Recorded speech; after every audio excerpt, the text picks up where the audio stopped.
Due to strong language, viewer discretion is advised. Hello everybody, how's it going? And welcome to another edition of JDT Fridays Fan 97 News.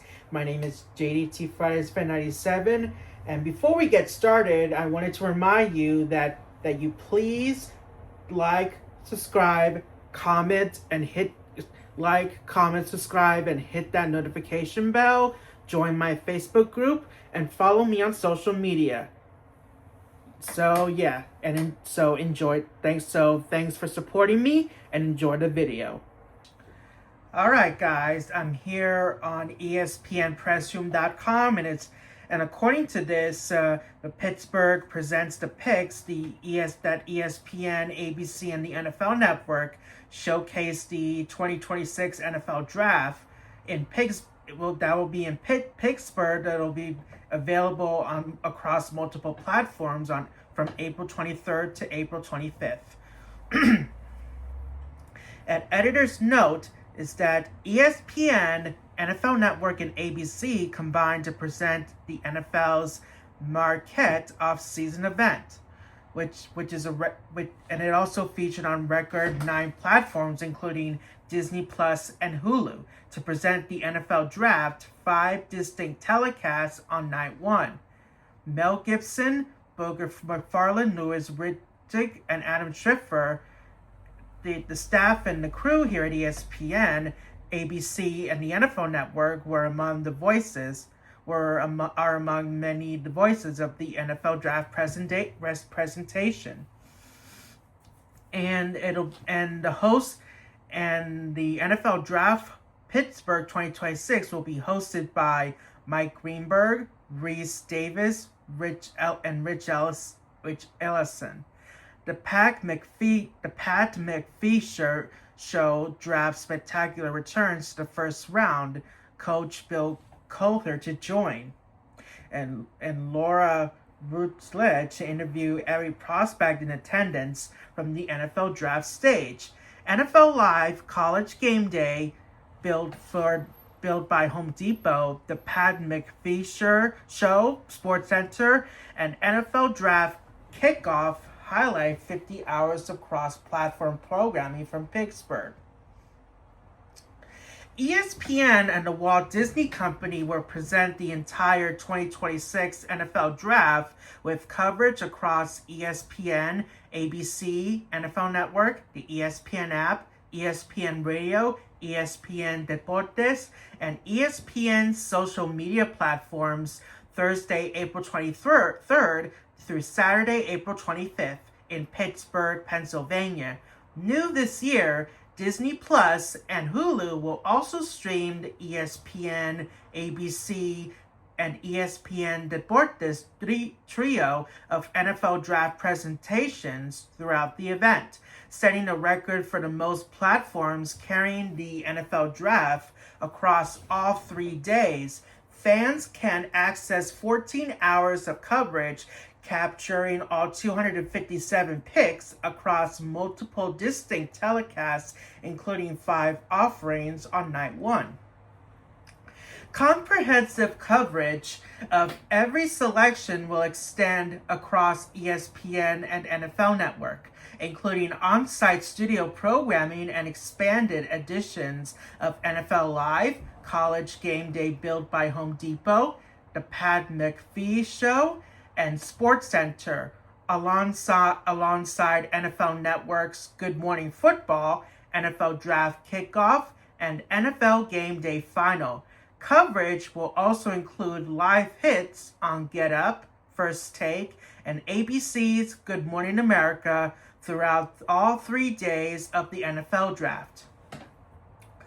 All across networks, more than 60 commentators will be on site for the NFL Draft, including ESPN's NFL Draft guru, Mel Kiper Jr., NFL Network's lead NFL Draft analyst, Daniel Jeremiah, and expert NFL Draft commentator, Field Yates, on ABC, with several additional analysts and insiders contributing across multiple platforms.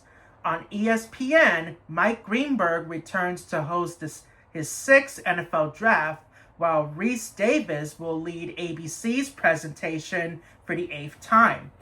On NFL Network, Rich Ellising hosted his 20th NFL draft, having anchored the network's broadcast since their first in 2006. Excuse me. Since 1980, ESPN has brought the NFL draft to fans, cementing its place at the center of the league's Marquette off-season event. In August 2025, ESPN and the NFL reached a new agreement to extend ESPN's role as the home of the NFL draft for years to come. For the NFL Draft's first round on Thursday, April 23rd at 8 p.m. Eastern, ESPN, ABC, and NFL Network will each deliver unique presentations. ESPN and NFL Network's coverage will focus on team needs and on-field performance, spotlighting each draftee's athletic achievements and impact. ABC's presentation would lean into storytelling, highlighting each prospect's journey to the NFL and the people and moments that shaped them. Adding to the first round viewing options on Thursday night and live from Pittsburgh, the Pat McAfee Show Draft Spectacular will be available across YouTube, TikTok, X, and the ESPN app. For the third consecutive year, Pat McAfee and team will cover the entirety of the NFL Draft's first round as each pick is analyzed in McAfee's signature style. Friday's coverage of round 2 and 3 across ESPN, ABC, and NFL Network will follow a similar format, with round 2 beginning at 7 p.m. Eastern on the third and final day of the NFL Draft, Saturday, April 25th at noon Eastern. ESPN's nearly 7-hour presentation of rounds 4 through 7 will be simulcast on ABC with NFL Network, also providing full coverage of the final 4 rounds, resulting in 2 distinct telecasts. ESPN Deportes will provide Spanish language coverage for all 7 rounds, while ESPN Radio will carry all 257 picks. ESPN and NFL Network sets will be relocated inside the NFL Draft Theater, with ABC, the Pat McAfee Show and an additional NFL Network set poisoned along Tony Dorsett Drive, overlooking the general admission fan area and the NFL Draft Theater. Premier rosters of analysts and insiders assembled for the NFL Draft. ESPN's NFL Draft coverage will once again be anchored by its premier analysts across platforms, with Greenberg joined by Kipper Jr., who is participating in his 43rd NFL Draft alongside 1999 NFL draftee Booger McFarland and 1991 NFL draftee Louis Riddick. Adam Schefter will deliver the latest news and information throughout the NFL Draft on ESPN, with Laura Rutledge will interview the prospects live from the main stage following selections across all networks. On ABC, Reese Davis will be joined by Kirk Herbert, Thursday only Nick Saban, and 1992 NFL draftee Desmond Howard Yates, and Molly McGrath will report from the green room during round 1, featuring interviews with prospects' families, while Pete Thamel will be contributing the latest news and reporting. Yates will be joining the main set on Friday night. On the NFL Network, Ellison on the NFL Network, Ellison will host alongside Daniel Jeremiah, Charles Davis, Joel Klatt, and Ian Rapport and Kurt Warner Thursday early, contributing from inside the NFL Draft Theater. Live from his hometown, McPhee, a 2009 NFL draftee, and his crew, fellow 2009 NFL draftee Darius Butler, Connor Campbell, Tone Diggs, 2006 NFL draftee A.J. Hawk, 2009 NFL draftee A.Q. Shibley, and Ty Schmidt will be joined by Peter Schrager and legendary Steelers head coach Bill Cowher for the draft spectacular on Thursday night. Additional guests will be announced in the coming days. On Saturday, across ESPN and ABC, Kipper Jr., Matt Miller, Riddick, Yates, Schrager, and Reese Davis will guide coverage through the final rounds, with additional contributors from Kyle Brandon. On NFL Network, Ellison will be joined by Jeremiah, Charles Davis, and Rapport for the remaining picks. Reporting live from the team facilities, the following reporters listed by NFL draft order will cover all clubs as they make the first round pick.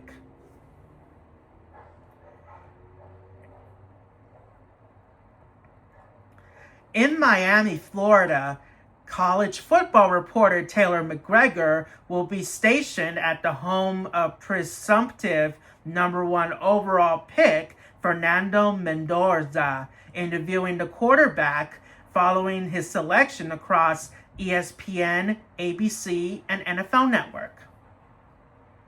On ESPN Deportes, Eduardo Valera, Pablo Furovega, and Ciro Porzuna will deliver exclusive Spanish-language coverage alongside Sebastian Martinez, Christian, and Katina Gastroneria, who will be in Pittsburgh.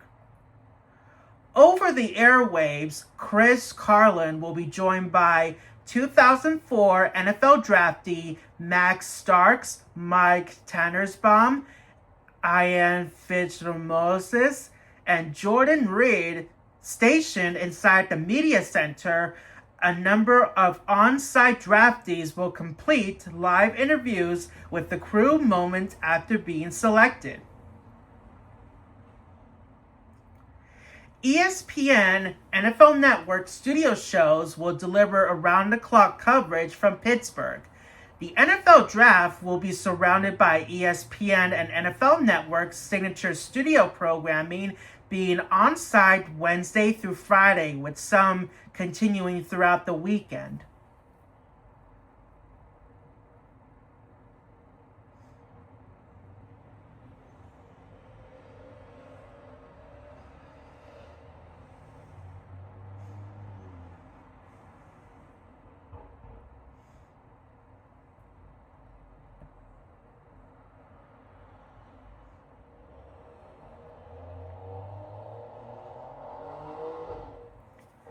ESPN radio, podcast, digital shows, interactive tools provide complimentary coverage.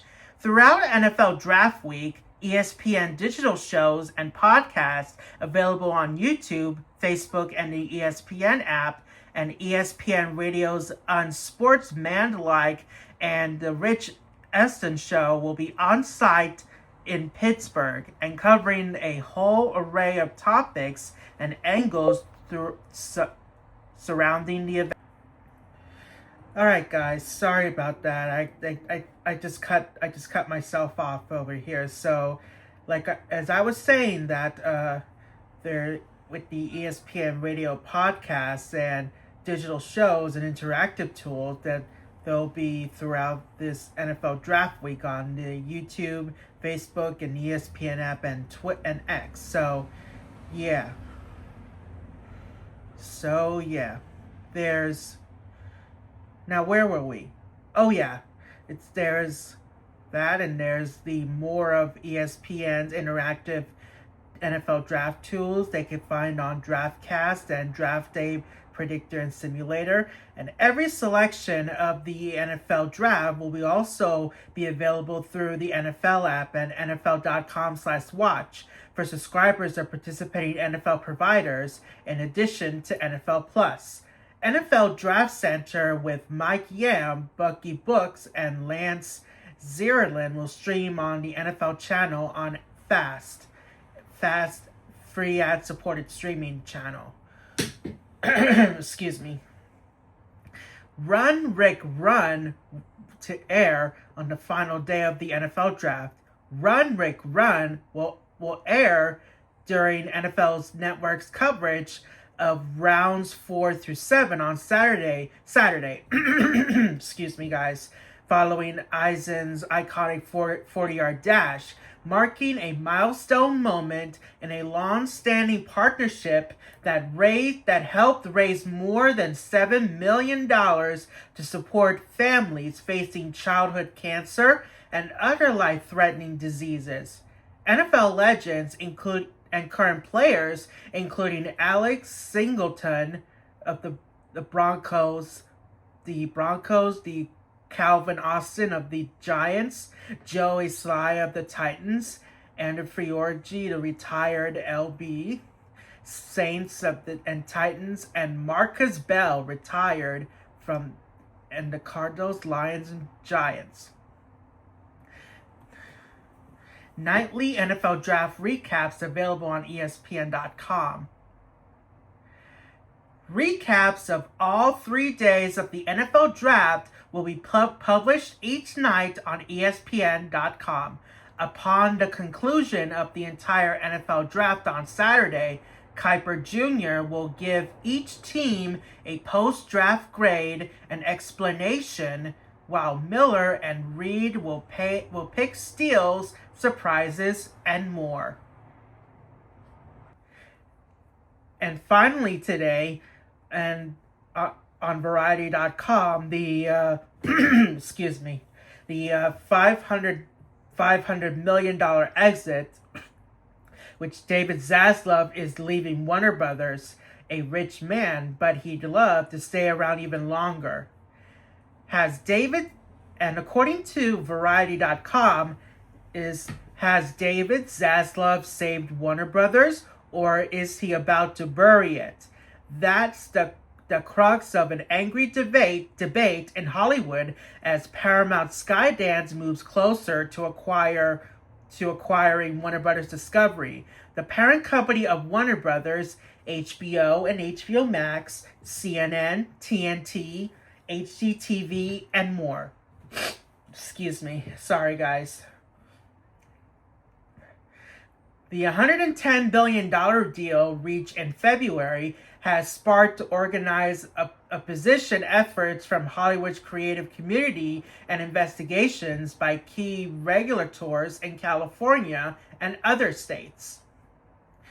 Fanning the flames of outrage is that Warner Brothers Discovery CEO Zaslav will walk away after 4 years at the helm with a payout of at least $550 million from the Paramount deal, in addition to $116 million invested stock. To many, these windfalls seemed utterly unjust in light of the hundreds, if not thousands, of jobs that will undoubtedly be cut once Paramount begins the integration of Warner Brothers, HBO, and WBD's cable channels with its existing movie and TV operations. Zaslav has become a symbol of changing Hollywood, where jobs and budgets are being sacrificed to M&A and consolation that enriches a handful of insiders. Warner Brothers and HBO employees have endured 3 mega mergers in 8 years. The Time Warner sale to AT&T in 2018, followed by the union of AT&T's Warner Media with Discovery Inc. in 2022, and now the pending handover to Paramount Skydance, which is expected to close by year's end. In the 2018 and 2022 transactions, the deals were financed by heavy amounts of debt, and that inevitably wound up putting pressure on the company. The Paramount Skydance deal rolls that debt over yet again. If Paramount Skydance will emerge from the WBD deal, should it secure federal and shareholder approval with about $79 billion in money owned. Zaslav's like a funeral parlor attendant who dressed up the corpse made it look good enough for the funeral, good enough to sell, and is getting away with $500 million. Unbelievable, says one rival studio chief. Zaslav isn't commending right now as the Paramount Skydance WBD transaction undergoes regulatory review. The companies are also awaiting the April 23rd vote of shareholders to approve the deal. But sources that say that if he could speak freely, Zaslav would likely commiserate with those who are about to lose their jobs. But if the 66-year-old CEO had his way, even with $550 million coming to him, he would delay that windfall to remain CEO of Warner Brothers and HBO for at least a few more years. After all, he spent 2 years tuning up the one-of-a-kind high-performance sports car that he bought in 2022, and it's just starting to run great. More than half a dozen sources close to Zaslav saying that the CEO has barely concealed his frustration at being boxed into selling the company by the aggressive overtures of Paramount Skydance chief David Ellison last fall and winter. If you asked him if he'd rather have the job or the money, there's no doubt about that. He'd rather have a job. I really believe that, says WBD investor David Geffen. Geffen, the renowned showbiz executive and investor, is poised to make more than $700 million from his WBD stock in the Paramount sale. Back in 2022, he believed in Zaslav's ability to turn around what was a money-losing Warner Brothers and HBO when Zaslav took over the company from AT&T. At that time, Geffen bought 30 million shares at an average price of $7.40. By year's end, though, if all goes as planned, the Paramount transaction will pay WBD shareholders $31 per share in cash. Geffen points to Warner Brothers Pictures' recent streak at the box office and his strong Oscar season run with One Battle After Another and Sinners as signs of the studio's creative resurgence. The TV studio remains prolific too, amid the upheaval in broader television sphere, which plans to launch an ultra-ambitious Harry Potter series in December. Zaslav deserves credit for being new leaders to lead Warner Brothers Pictures and DC Studios. He certainly put the company on much stronger footing than it's been in a long time, Jeffin says. The financial cleanup that Zaslav's team imposed helped make the studio attractive to high-caliber bidders like Netflix, Paramount, Skydance, and Comcast. Netflix reached an agreement to acquire Warner Brothers and HBO on December 5th for $83.7 billion, but by February 26th, the deal had unraveled in favor of Paramount's offer. WBD also showed iron-willed fiscal discipline in paying down $24 billion of the $54 billion in debt that Warner Brothers Discovery inherited from AT&T in the 2022 deal. 4 years later, Zaslav had buyers who were quite sophisticated and successful, Jeffin says. They wanted these businesses because of what Zaslav has managed to accomplish with them in not a very long time. Hollywood has endured a steady stream of transformative mergers and acquisitions over the past 40-odd years, starting with the Union of Time Inc. and Warner Communications in 1990.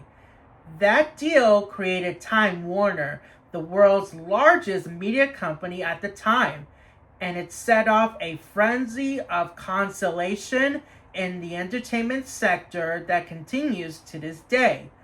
Looking at the transactional history of Warner Brothers since 1990, it's hard not to take a cynical for that it's been elaborated and shell game of buying and selling, finding companies to bolt on for a cash flow boost to keep the enterprise funded until the next M&A opportunity allowed for a new round of financial engineering.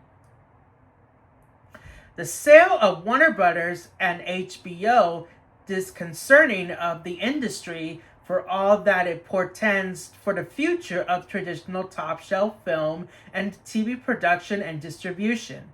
If Warner Brothers on its own can't find a way to make sustainable money in Hollywood, what company can? If you look at the media over the last 10 years, the people selling media companies have come out looking smart. People who have bought look less smart, said Doug Cruz, senior analyst for media and investment bank TD Cowen. From the day WBD was launched in 2022, Zaslav knew it inevitably will be sold in the not-so-distant future, but he hopes to engineer it differently by splitting up Warner Brothers Discovery in his own way. His plans were derailed even in the face of a firm offer from Netflix.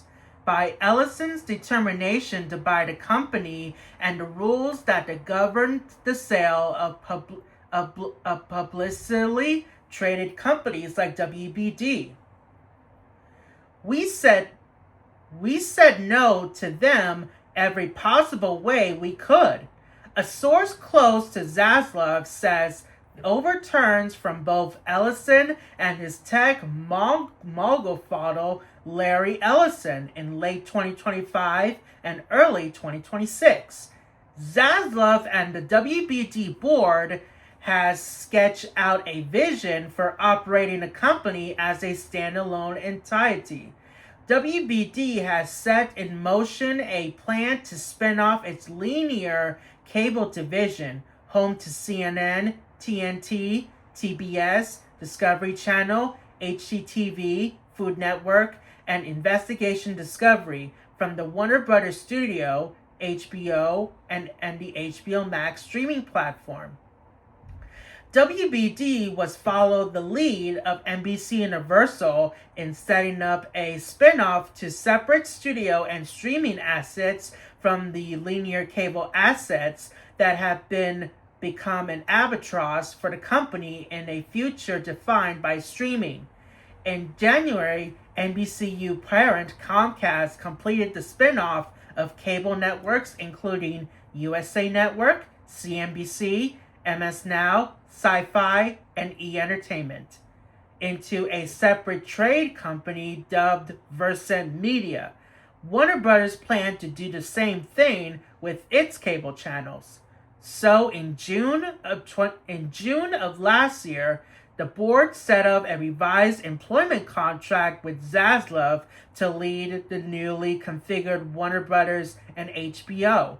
In that deal, he agreed to significantly cut the cash component of his annual salary and bonus in exchange for $25 million in stock options. It was a shrewd move, given that the plan for the linear cable channel spinoff would surely boost the stock, as WB and HBO were untethered from the declined fortunes of linear cable. And of course, ever since Zaslav clinched that the WB deal with AT&T in 2022, he knew that WBD might become an acquisition target. The stock options granted to Zaslav last year came at a time when WBD shares were trading at a low of $8 to $10. If Zaslav couldn't get the stock price higher than $10 within 5 years, his options would ultimately be worthless. But with that low starting base, the executive had little doubt that shares would move beyond $10 by 2030. After all, HBO Max is expected to achieve 150 million global subscribers by year's end. That's up from about 90 million subscribers at the end of 2022. But once Zaslav and the rest of the WBD board of directors began fielding detained inquiries from Ellison and his bankers, the question of when to sell was largely out of his hands. Unlike Rupert Murdoch or Shari Redstone, Zaslav is a hired gun CEO. He has no preferred shares or voting sway over the company's 13-member board, of which he is a member. The board had a fiduciary responsibility to respond to serious inquiries to acquire the company or risk by being sued by shareholders. Once Ellison opened the door, Netflix and Comcast had a little choice but to also field bids given the unique assets in play. WBD thought it had found an alternative to Ellison in Netflix. The streaming giant surprised the industry on December 5th when it unveiled the winning $82.7 billion cash and stock agreement to buy Warner Brothers and HBO, but not CNN, TNT, and other linear channels already slated for spin-off into Discovery Global. Paramount Skydance, on the other hand, was seeking the entirety of WBD at a higher price. Its first overture to WBD came in at about $19 a share, which was a lowball offer even with WBD shares trading around $10. The fact that Netflix and Comcast were fielding serious bids, that meant that Paramount has stepped up its price to win. That adds up to a dream scenario from a seller, despite Zaslav's desire for the company to remain a standalone entity. WB insiders familiar with the circumstances say the situation is expectedly frustrating because it's clear that WBD didn't have to be sold for financial reasons. Zaslav and the board had faith that the company could grow on its own after the Discovery Global spinoff was complete. Warner Brothers film and TV operations had a standout year. Modern Fifth Nathanson analyst Robert Fishman wrote in his review of WBD's 2025 full-year financials. In 2022, HBO Max lost $2.1 billion. In 2025, it turned a $1.4 billion profit. Months after it all began, Ellison's final move in February to raise his bid for all of WBD to $31 in cash a share, it made it game over for the auction. Under the legal standard set some 40 years after high-flying investor Ron Perlman waged a long fight to acquire cosmetics giant Revlon, the highest bidder wins over other considerations for board of directors. Under the so-called Revlon standard, Zaslav could not credibly assure the WBD board and shareholders that his team could drive WBD shares to $31 or more within a few years. That's what was needed to justify turn down an offer with a big premium from a legal admit business. No matter the board preferred outcome for the company, maximizing the value of a company for shareholders is overriding priority. Ellison opened a Pandora's box for Zaslav that changed the course over his tenure at the top. He's already a rich guy. He spent 4 years trying to reshape Warner Brothers and HBO and squeeze money out to pay the debt. And they finally start to get it to a better place, and David Ellison opens up on them, says a longtime colleague and industry peer of Zaslav. Zaslav has revealed in every aspect of being a studio leader, occasionally to eye-rolling or worse from employees and observers. He unabashedly changed his opportunity to be a major player in entertainment. And when he finally made it to the top, he loved every minute of it. And he really loved being there at Warner's, says a source close to the situation. Early in 2022, Zaslav had Jack L. Warner desk pull out of storage and move into the CEO suite. He also retrieved a leather legal pad holder that once belonged to Stephen J. Ross, a former the former WB chief who lit the fuse for the modern era of media conglomerates by orchestrating the merger of Time Inc. and Warner Communications in 1990. Every time Warner Brothers has been sold during the past 25 years, the AOL debate in 2001, the AT&T fumble in 2018, and the mismatch with Discovery in 2022, the studio that has risen as Hollywood's single largest producer of film and TV series for decades has been anonymously run entirely. Paramount has vowed to maintain Warner Brothers' independence after the merger, but Hollywood can't help being extremely skeptical about such promises. 7 years after Disney bought 20th Century Fox, the renamed 20th Century Studios is a label within Disney's film group. The uncertainty surrounding the future of Warner Brothers and HBO, coupled with unrelenting pace of technology-driven disruption in traditional film and TV, has turned to Zaslav into a handy villain who is being blamed for things that are far beyond his control. Despite the industry's flexcitation on Zaslav's big payday, the spoils from the sale were spread through the rank and file. Out of WBD's 35,000 employees, about 16,000 have stock holdings that will be cashed out.